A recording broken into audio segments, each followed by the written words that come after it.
ধানের শীষে জয় হইতে পারলে আমরা শান্তি। আজকের নির্বাচনের আমাদের নির্বাচন মূল উদ্দেশ্য হয়েছে নারীদের নিয়ে। আমি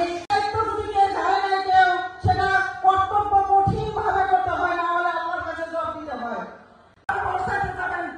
মহিলাদের একটা আদর্শ আছে, নীতি আছে, আমরা সেইভাবে চলাফেরা করি। সব পাওয়া যায় না। দরিদ্র মহিলার কাছে যদি আপনি একজন দরিদ্র মহিলার কাছে যান, এত মানে শেষ অনুরোধ আপনাদের কাছে জোর হাত করে অনুরোধ করি, আপনারা অদূত ভাইকে জয়যুক্ত। যেখানে যাই হিন্দু খ্রিস্টান বৌদ্ধ আমাদের নেতা সবাই নেতা, আমরা শুধু এক পর্যায়ে না, আমাদের এখানে হিন্দু আমরা সকলে এখানে এসে আমরা আজকে সবাই এখানে এই মঞ্চে যারা আছেন মহিলা দলের যুগ্ম সম্পাদক মোসাম্মদ সুবি আক্তারকে তার মুক্ত মূল্যবান আমরা সকলে এখানে এসে আমরা আজকে সবাই এখানে এই মঞ্চে যারা আছেন ভোটের উদ্যোগে আমরা সবাই আপনাদের সামনে উপস্থিত হয়েছি। আমাদের প্রিয় নেতা ওয়াদুদ ভূঁইয়াকে যোগ্য হিসেবে তারেক রহমান এবং বেগম খালেদা জিয়া ধানের শীষ মার্কায়, এই যে আমাদের ধানের শীষ মার্কায় উনি হাতে তুলে দিয়েছেন।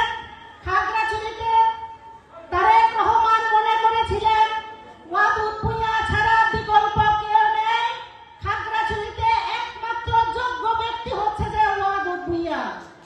মা বোনেরা, সামনে আমাদের নির্বাচন, শুধু আপনারা দীর্ঘ 17 বছর আপনারা নির্বাচন করতে পারেন নাই, কারণ আমাদের আপনারা ভোট কেন্দ্রে যেতে পারেন নাই।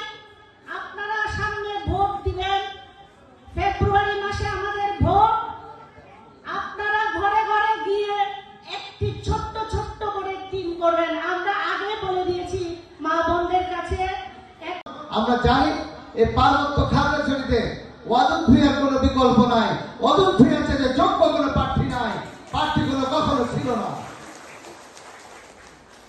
তাদের মূল্যবান ভোট আমাদের প্রাণপ্রিয় নেতাকে প্রদান করেন আগামী জাতীয় সংসদ নির্বাচনে, তাহলে আমাদের প্রিয় নেতা এমপি হয়ে আমাদের মানিকচর উপজেলার প্রতিটি আনাচে কানাচে 2001 সাল থেকে 6 সাল 2001 সাল থেকে 2006 সালে মা বোনেরা আরো আছে বাটনাতলী জুনিয়র হাই স্কুল ভবন, মানিকছড়ি কাঁচা বাজার শেড নির্মাণ, মানিকছড়ি দারুস সুন্নাহ মাদ্রাসা ভবন।